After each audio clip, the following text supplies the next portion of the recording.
வயதானவர்களின் வங்கிக் கணக்கில் ஒன்றிய அரசு 10 லட்சம் ரூபாய் செலுத்த உள்ளதாக கூறி மூதாட்டியிடம் 5.5 சவரன் நகையை மர்ம நபர் பறித்துச் சென்றுள்ளார்.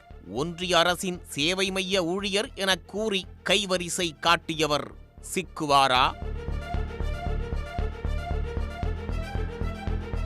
சென்னை திருவேற்காடு டிடிஎஸ் நகரைச் சேர்ந்தவர் 75 வயது சாந்தா. இதய நோயால் பாதிக்கப்பட்ட கணவர் சின்ராஜுக்கு மாதாந்திர மாத்திரைகள் வாங்குவதற்காக நேற்று கீழ்ப்பாக்கம் அரசு மருத்துவமனைக்கு வந்து மாத்திரைகள் வழங்கும் இடம் அருகே நின்றிருக்கிறார்.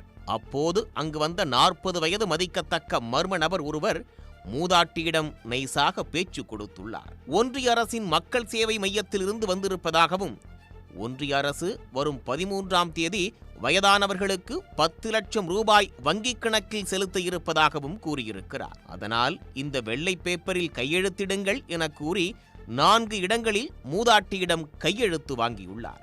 பின்னர் மூதாட்டி அணிந்திருந்த 5.25 சவரன் தாலி செயினை கடற்றி கேட்டுள்ளார். செயினை எதற்கு கேட்கிறாய் தம்பி என மூதாட்டி அப்பாவியாக கேட்டுள்ளார்.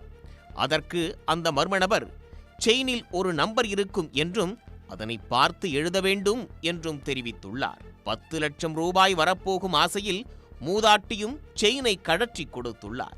சிறிது நேரத்தில் மர்ம நபர் செயினில் ஏதோ ஒன்றை தடவி கொடுத்துள்ளார். அதை அறியாத மூதாட்டி செயினை வாங்கி கழுத்தில் அணிந்தவுடன் சற்று மயக்கம் ஏற்பட்டுள்ளது.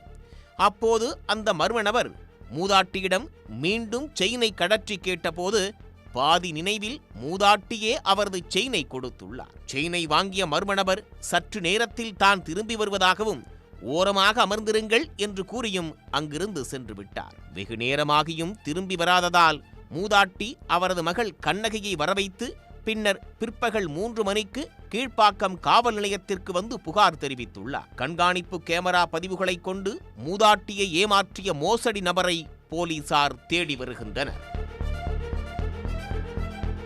உடனுக்குடன் செய்திகளை தெரிந்து கொள்ள சன் நியூஸ் பெல் ஐகானை கிளிக் பண்ணுங்க.